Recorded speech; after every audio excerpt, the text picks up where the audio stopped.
Hey, happy Friday to you. It is October 12th, and these are the Friday Funnies, coming to you almost live from my luxurious hotel room in Newport Beach, California. You can tell it's luxurious. I mean, look at that picture behind me, huh? That is sheer luxury, my friend. This hotel room has got everything you need, except possibly, adequate lighting to make a good video. But that aside, it's been a very busy week in the news, with the oddballs and the weirdos coming out of the woodwork.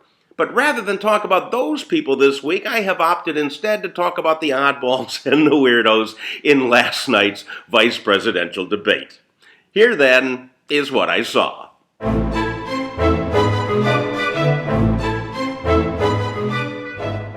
The vice presidential debate, aka the clash in Kentucky, was between Paul Ryan and Vice President Joe Biden, and it got underway with both men sitting at the same desk as the moderator, Martha Raddatz, who was supposed to be impartial.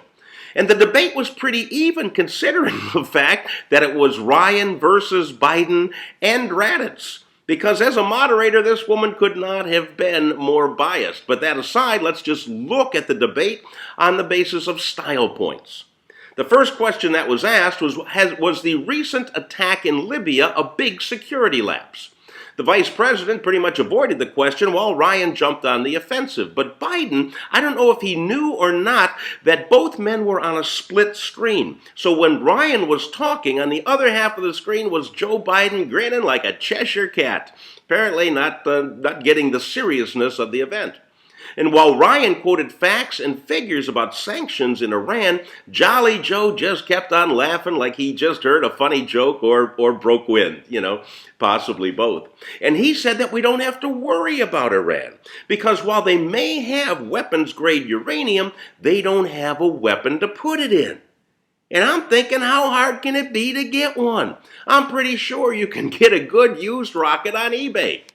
Then the more that Joe chuckled and grinned and mugged for the camera, the more convinced I became that before he came out on stage, he either smoked a big fatty or chugged a 12-pack of Red Bull.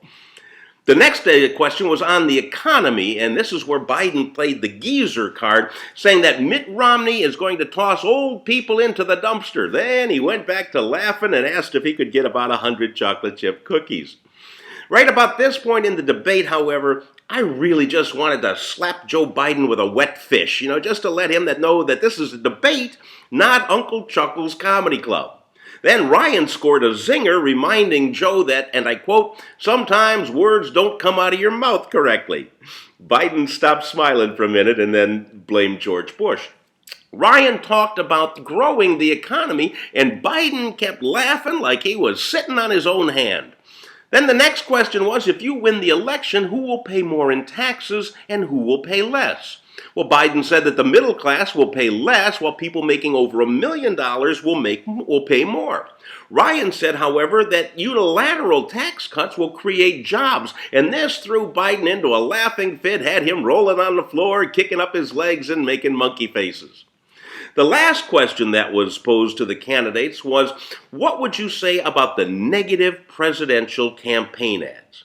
Well, Biden didn't have much to say, but he called Ryan a boogerhead. Then Ryan said, "Joe, you grinning goofus, you have a president who promised hope and change, and he's pretty much turned his campaign into negativity against his opponent."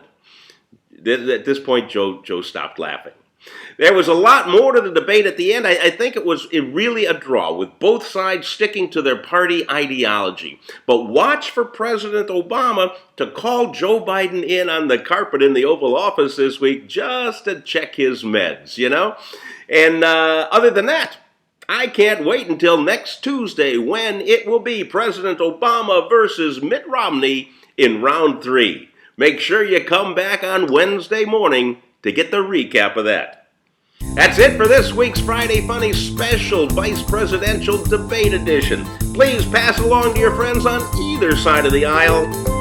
We all need a good laugh right about now. I'll see you next week.